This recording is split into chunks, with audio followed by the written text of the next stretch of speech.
Welcome to Whiskey Cast, cask strength conversation featuring news and interviews from the world of whiskey. I'm Mark Gillespie, and this is episode number 1104 for April 13th, 2025. Coming up in a few minutes. So all of a sudden, the future of Westward is not to be a brand that's part of a larger company. It's to be an independent distillery. And I mean, that's exciting. So we're not, upset about our independence and about regaining, more operating control in the company. But it definitely means we would have done a few things differently over the last few years. Tom Mooney is the CEO of Westward Whiskey, which filed for Chapter 11 bankruptcy reorganization this past week. In his first in-depth interview since the filing, he explains why Westward continues to operate and still has a bright future ahead despite the bankruptcy filing. That's coming up in a few minutes on Whiskey Cast In Depth.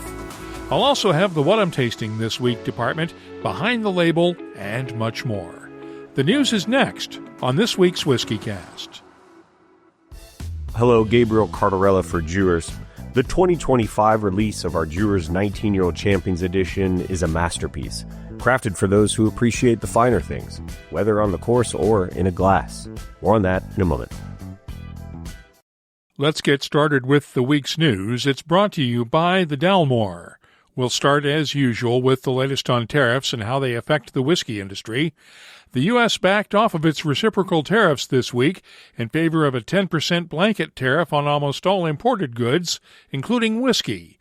The tariff will hurt both Scotch and Irish whiskey imports, but the lower tariff on goods from targeted countries like India and Taiwan means things won't be as bad for importers of whiskey from those countries. The 10% tariff is scheduled to be in effect for at least 90 days, while the Trump administration negotiates deals with the country's major trade partners. Remember, a tariff is a tax paid by the company that imports goods from another country, not by the exporting country. The floodwaters have receded along the Kentucky River, and cleanup work has begun at Buffalo Trace Distillery in Frankfort, Kentucky. The distillery was flooded to record levels after days of rain, and virtually every building at Buffalo Trace was affected in some way. The distillery remains closed to visitors as of today, but they are hoping to open a temporary retail shop later this week, with priority given to those people who had tours canceled because of the flooding. Check the Buffalo Trace website for the latest information. Now might seem like the wrong time to try to build a new distillery, but the Thompson brothers, Bill and Simon, are succeeding so far in their goal to build a new distillery in Dornoch, Scotland. We've reported on their plans for the Struy distillery before, and now the brothers are about to close out a crowdfunding campaign with nearly $3 million raised from more than 600 individual investors. That's almost $600,000 more than their original goal. New whiskies to mention this week. The Glenlivet has unveiled its oldest permanent expression yet. The Glenlivet 40 years old. It's finished in sherry seasoned casks and bottled at cask strength, 46.9% ABV. It's priced at around $5,400 a bottle. Irish Distillers has released the fifth and final edition in its Middleton Very Rare Silent Distillery Collection series. The whiskey is 50 years old and represents the last remaining stocks from the old Middleton distillery, which closed in 1975. It's priced at $60,000 a bottle. Compass Box is celebrating its 25th anniversary with a special edition of its classic Flaming Heart. This edition uses exclusively peated whiskies finished in custom French oak barrels, featuring malts from Ben Rennes, Talisker, and Laphroaig. It'll sell in the U.S. for $165 a bottle. I'll have tasting notes for it soon at whiskycast.com. And the Glasgow Distillery Company is celebrating its 10th anniversary with a special release. It's the distillery's first 10-year-old whiskey from a cask laid down in March of 2015, the 10th cask ever filled at the Glasgow Distillery. It'll be priced at £69 a bottle and will be available starting Tuesday through the distillery's website. Maker's Mark is releasing its first-ever non-bourbon in the distillery's 70-year history. Star Hill Farm Wheat Whiskey gets its name from the farm where the distillery is located in Loretto, Kentucky. It's made with 2 different mash bills, one 70% soft red winter wheat and 30% malted barley, and one that's 100% malted soft red winter wheat. Dixon Deadman's 2 Times Oak whiskey is out with its latest limited edition Icon Series release. The vinyl blend was crafted to be enjoyed with a classic vinyl album and is double-barreled for 9 to 12 months in new charred oak. It's available nationwide in the U.S. for $99.99 a bottle. Colorado's Breckenridge Distillery is re-releasing a 2022 favorite. It's cognac cask finish whiskey. It'll be available in Colorado and 5 other states starting later this month. There's no word on pricing. And Brook Laddie is out with this year's release of Port Charlotte 18-year-old. It's peated at 40 parts per million of phenols and is priced at £160 a bottle. No word yet on U.S. availability or pricing. I love ice cream, and the new collaboration between New Riff Distilling and Grader's Ice Cream sounds like a winner. Their Bourbon Ball ice cream is an evolution of Grader's Brown Butter Bourbon Pecan ice cream. Say that 3 times real fast. It'll be available at Grader's Scoop Shops and select grocery stores starting this month. And finally, rye whiskey was on the menu for the Masters Champions Dinner Tuesday night at Augusta National Golf Club. No word on how they managed to source enough of it, but Van Winkle Family Reserve Rye was poured for the former champions. It lists for $200 a bottle, but regularly sells for several times that much. Augusta National can afford it, though. You can keep up with the latest whiskey news all week long at whiskycast.com and in the WhiskyCast community app. The news is brought to you by the Dalmore. Hello, Richard Patterson here, Master Distiller, Master Blender for the Dalmore. You know, whenever the team and I are in the world sharing our exceptional single malt, we like to keep in touch with Mark Gillespie and the latest news from WhiskyCast.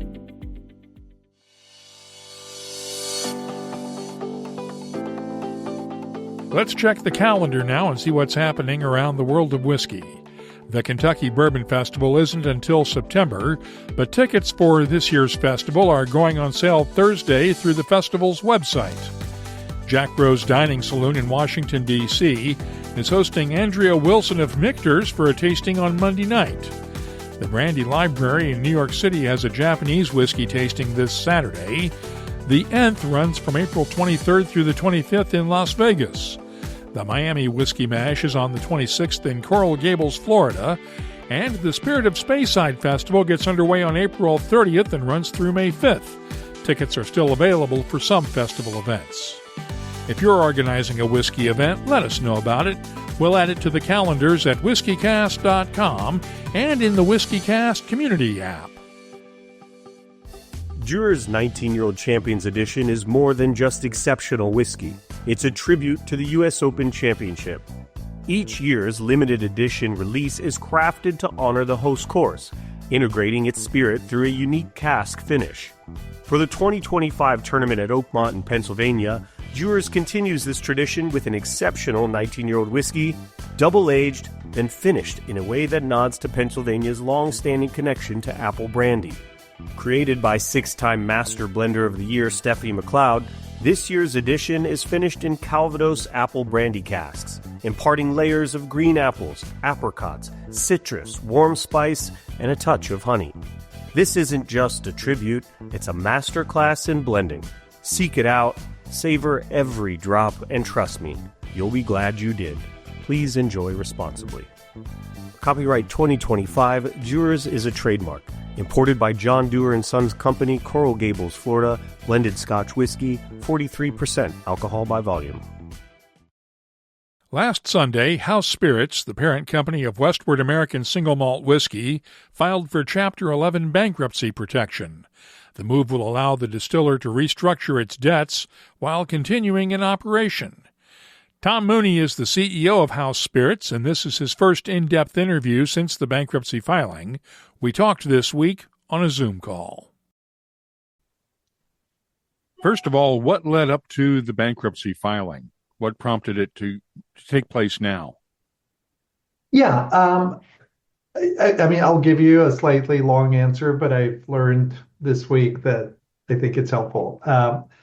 You know, Chapter 11 and especially subchapter 5, which is what we chose to file under, is entirely about belief in the future and restructuring the company to be able to compete and win in the future. And so I would say it's something you would only do if you believe the business has a bright future, and we do. So then, the question is what events led to us choosing this path as opposed to any other path to prepare ourselves for that future. And I think you need to go back a few years. I mean, we've spent, I think if you go back, let's say 3 years, we have made significant investments to expand capacity. So we expanded our capacity by 46%. By adding fermentation tanks and changing our distillation schedule, moving into a much larger warehouse, everything related to output. And then we started using that capacity. We essentially doubled production. And so not surprisingly, what we were solving for at that moment was, how to do the right things now so that a future in which there was much more sales volume for the brand, most likely because at that point it would have been acquired by a large company, could all be in motion, right? Because you can't go back and make the whiskey you didn't make. So if the trajectory was the brand would be part of a large company, would benefit from the infrastructure of a large company, we needed to prepare now for the supply that would be needed in the future. Obviously, as Diageo has made some changes in their strategy, and those include greater focus on their larger brands and I'll say reduction or exit. I won't speak for them, but somewhere in between that of investments in companies like Westward. And so all of a sudden, the future of Westward is not to be a brand that's part of a larger company. It's to be an independent distiller. And I mean, that's exciting. So we're not, upset about our independence and about regaining more operating control in the company. But it definitely means we would have done a few things differently over the last few years. And none of this happened in bad faith. And, we all knew what we were getting into, but we just became a company that isn't, let's say, viable as an independent producer. And fortunately, U.S. bankruptcy law gives us the opportunity to revisit those decisions and decide what makes sense for us and what doesn't moving forward, based on the world as it now is and the future that we see for the brand. So, pardon the very long answer, but that's how we got here. You've been outspoken in recent weeks about the problems small-scale distillers are facing with market access, with tariffs, with the decline in drinking, to be honest about it. Is this a sign of that, or is this a sign of something else? Was this just Westward growing too fast? Well, I will maybe push back on the notion of growing too fast, because I think it was more about you plan for, forecast for, and solve for a certain future state. And when that future state is all of a sudden going to be something different, then you may have done all the right things, but they were all the right things for a future that doesn't exist anymore. And that requires that we go back and revisit those decisions for the future, as it now will be.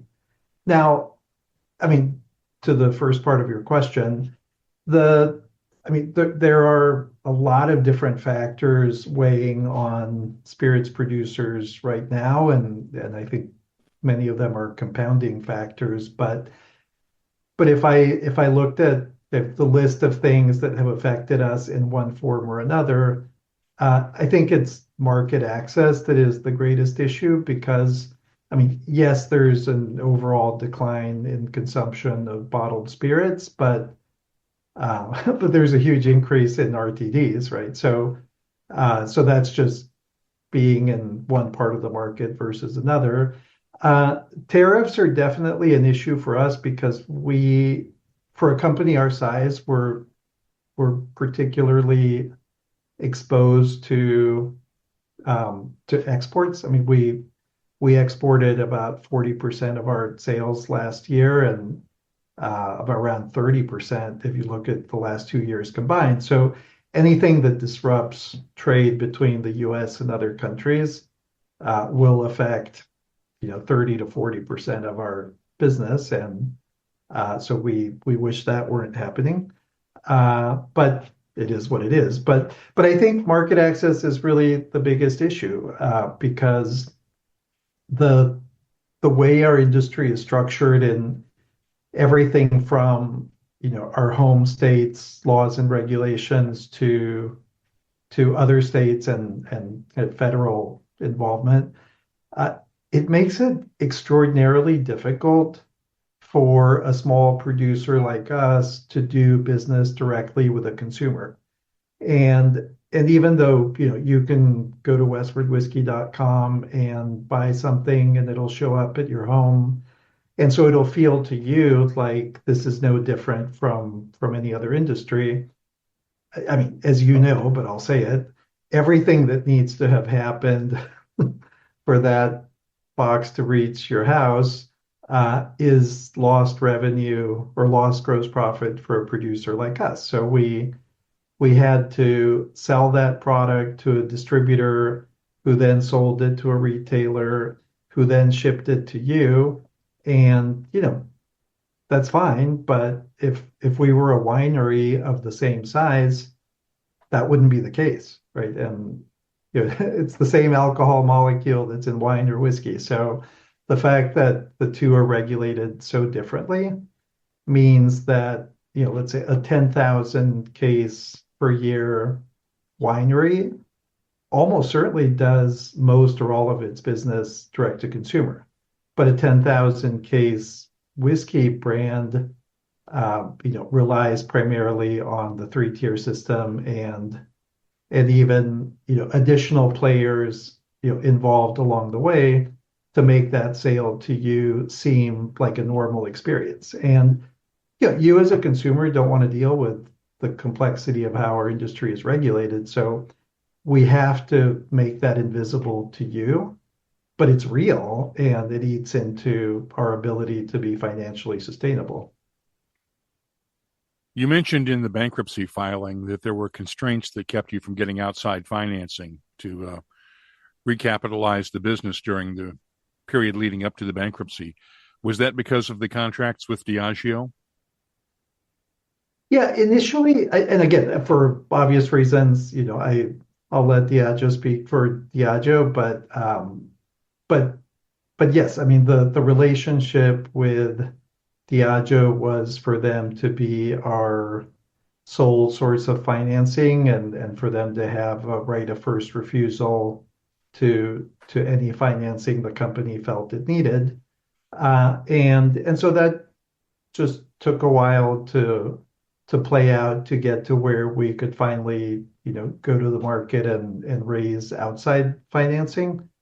Diageo is still involved in the company as a minority investor, so this is not, a post-Diageo world. It's simply the relationship between the company and Diageo has evolved in terms of funding, and that does create some new possibilities, and we've been actively involved in speaking with prospective investors and even with our original group of investors who are still our partners and involved in the business. So we're at a point where we do need further financing in the future, and that's an active conversation. Are you confident that you can get that financing? I am. I am. You're going to keep Westward operating during this period. How important is that to the financial future of the company? It's crucial. So we really set ourselves up for success during this process. I mean, months ago. We may have just filed this week, but we made some pretty significant changes in staffing and our overall use of cash going back more than 6 months, and so we've been running the business on a much leaner budget and with much more focus from a market perspective, from a marketing initiative perspective, and so we wanted to prove to ourselves that a leaner Westward that doesn't have the kind of funding we had access to before could actually function and succeed. And it did, right? Our direct-to-consumer business keeps growing. Our Oregon business and California business, where we remain focused, has done well despite a very significant reduction in resources. Our export business continues to be healthy. So we wanted to prove to ourselves that Westward light from a financial perspective isn't Westward light from a results perspective. And we did. So we go into this process with confidence that restructuring will help us address some of the remaining financial challenges and operating challenges that we couldn't simply address on our own a few months ago. But I think that it's as one of my investors said to us, and it sounds obvious, but what we've built a reputation that we're proud of. We have a product that people really love, and people, we see this especially through our club members. People love to be part of the Westward community, and those are really difficult things to build. So we do have a lot of inventory, and that has value, and the brand has some value, but the real value is in us as a going concern, in us as a company that does what we do every day, and I think we would lose a lot if we backed away from any of that. So everything that Westward has been doing for months now, following some of our right sizing, is exactly the company will continue to be through this restructuring process. And then when we come out the other side of it, we will have even more funding available to do more things that are based on the lessons we've learned. I mean, because none of this is to say that we got everything right and we've never made mistakes and this is just bad luck. I mean, obviously, building something is hard, and we've taken some chances that worked, and we've taken others that didn't. But we learned along the way. What did you learn? We learned. I mean, I'd say that the biggest lesson is that we are at our best and have the greatest chance to succeed when we have direct relationships with consumers. And again, this is why I keep going back to direct to consumer commerce and our ability to build the brand inside out from that DTC portion of our business, because it's the farther the farther a bottle of Westward gets from one of us telling the story, the more difficult it becomes in a sea of products, including lots of great products. And so I think when we look back over the last few years, we've literally done this. So if you looked at our P&L from the standpoint of our direct-to-consumer business, we've done some pretty big, bold things. We've put money into it, but it's generally cash flow positive to neutral. And that why it's doing so well and still cash flow neutral is its own discussion. But it it has not taken resources away. If anything, it's net additive. Our U.S. wholesale business is financially a train wreck, and we put an inordinate amount of money into having a sales team representing the brand nationally and into the investment behind supporting that sales team. And that kind of leads to one of the other big things we've learned, that the choice to put that much money into sales resources left us with very little to invest in consumer-facing marketing. And so we've been, very much a sales-driven brand in what's definitely a consumer-driven industry. And that's, our mistake. And so it's been fantastic to see the results now when we can do this the other way and have much, a much more modest investment in sales resources. But relative to the size of the business, a bigger commitment to consumer-facing marketing and to reaching people and spending time with people and using, it's tough to be small, right? But there's some ways in which it's an advantage, and we need to. I think we spent so much time acting like we were bigger than we are that we sometimes lost the ability to use the superpower of being small and approachable and transparent. And I've gotten to spend personally much more time with consumers over the last 6 months than I was ever able to before. And all of us at Westward are doing the same thing. And so that, that it feels like hand-to-hand combat and it's difficult to scale, but that's exactly how you build a brand this size. That's what's different about us. Somebody who is responsible for Westward existing shows up at your event and we spend time together. And it's been, really fun to be able to do that. Because that's ultimately a reminder of why we do what we do, right? To see how excited people are about Westward and about our products and our approach to whiskey is energizing. So I feel better every time I'm with our club members or with consumers at large. Is this a sign that we should see more distilleries going the same route in the future?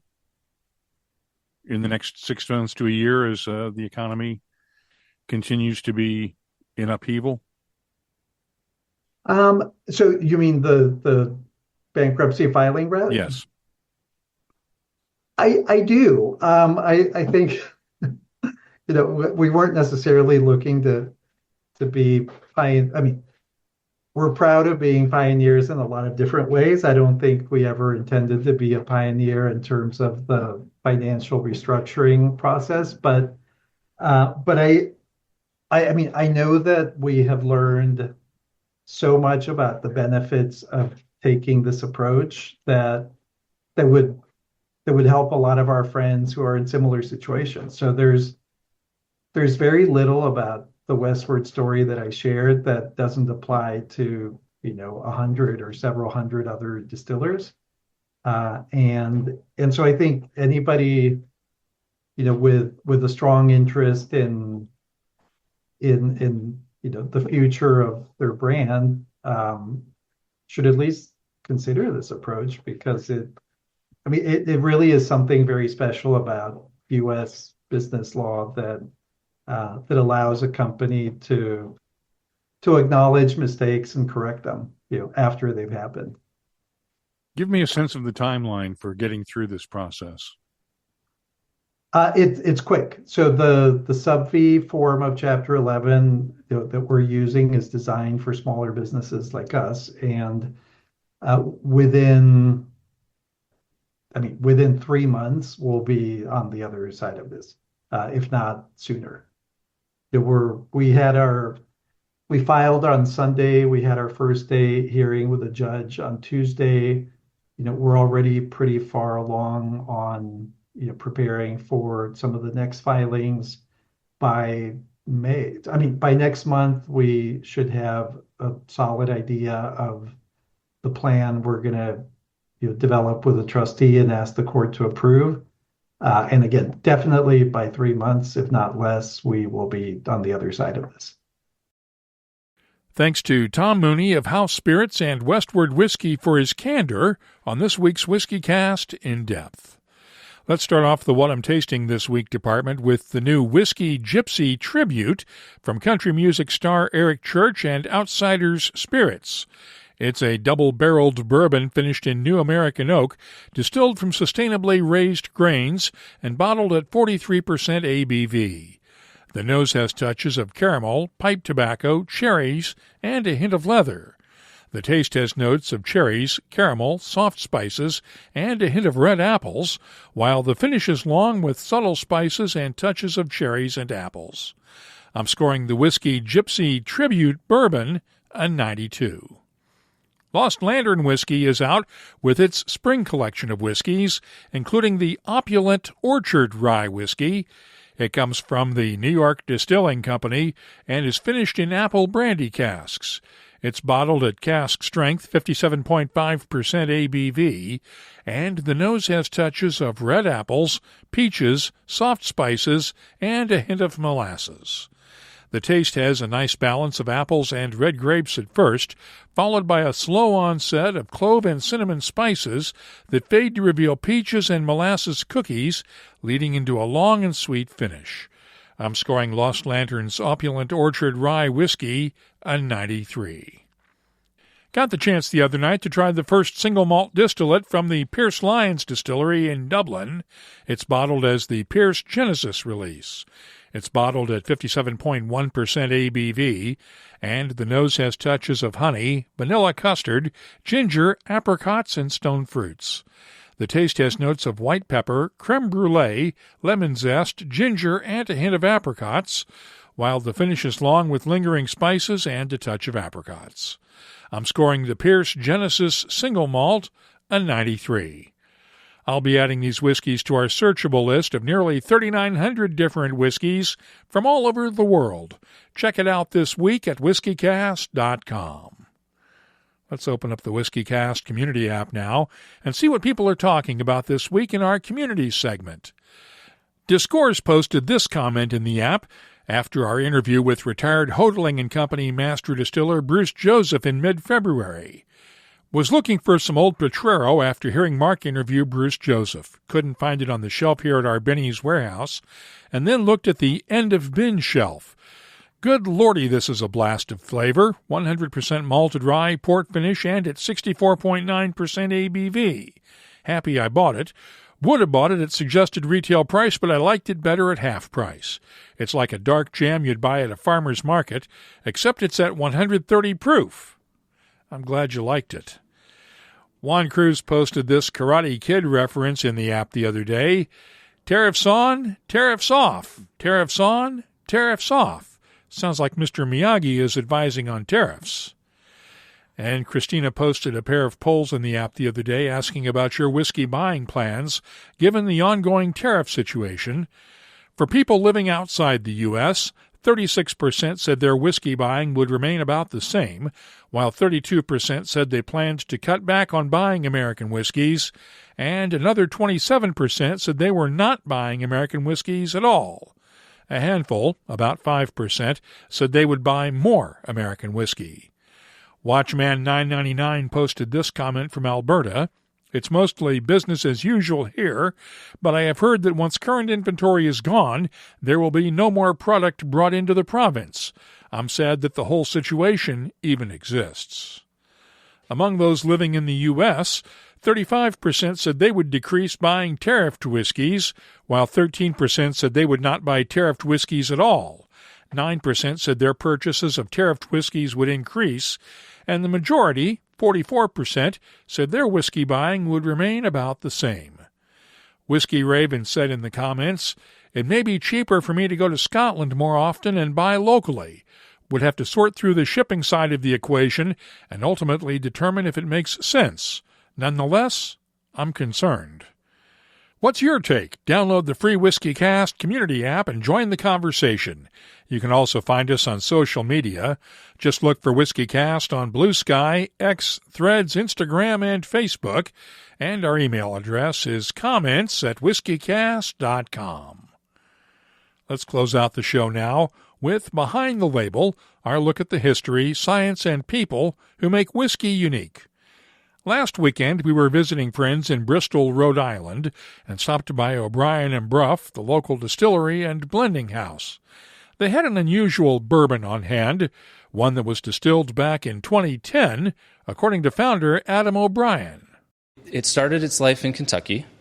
It's high corn. It's actually, I think the intention was it was originally a corn whiskey, so it was 99% corn, 1% malted barley.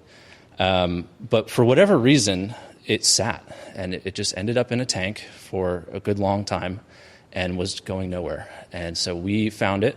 We thought that it was great. It tasted great on its own. And we just thought it needed a little bit more of the kind of classic bourbon notes. So we brought it here. We put it in a new oak barrel. We got that barrel from South Carolina, some great wood. Tasted excellent. Sat for a few more months through the summer to get that flavor.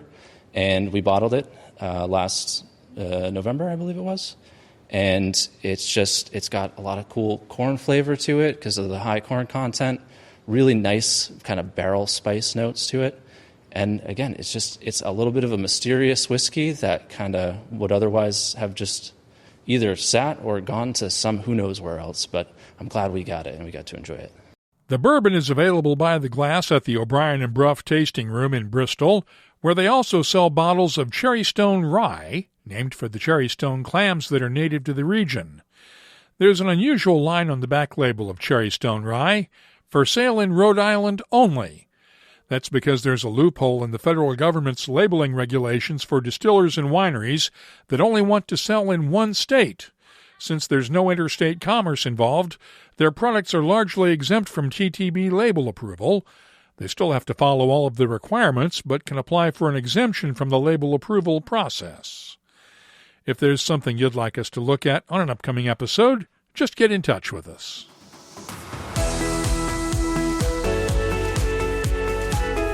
That's all for this episode of Whiskey Cast. You'll find links for the stories in this episode in our show notes at whiskeycast.com.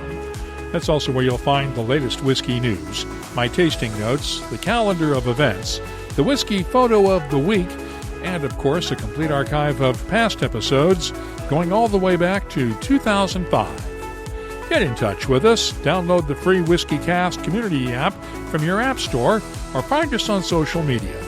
We're on Blue Sky, X, Threads, Instagram, and Facebook at WhiskeyCast, and the email address, comments@whiskeycast.com. Discover the 2025 limited release of Dewar's 19-Year-Old Champions Edition, finished in Calvados apple brandy casks, a perfect fusion of craftsmanship and tradition. Here's to great whiskey and the game that inspires it. Whiskey Cast is a production of Cask Strength Media, copyright 2025, and comes to you from the charming, yet regrettably dry town of Haddonfield, New Jersey. I'm Mark Gillespie, reminding you that when you drink, please drink responsibly. Thanks for listening.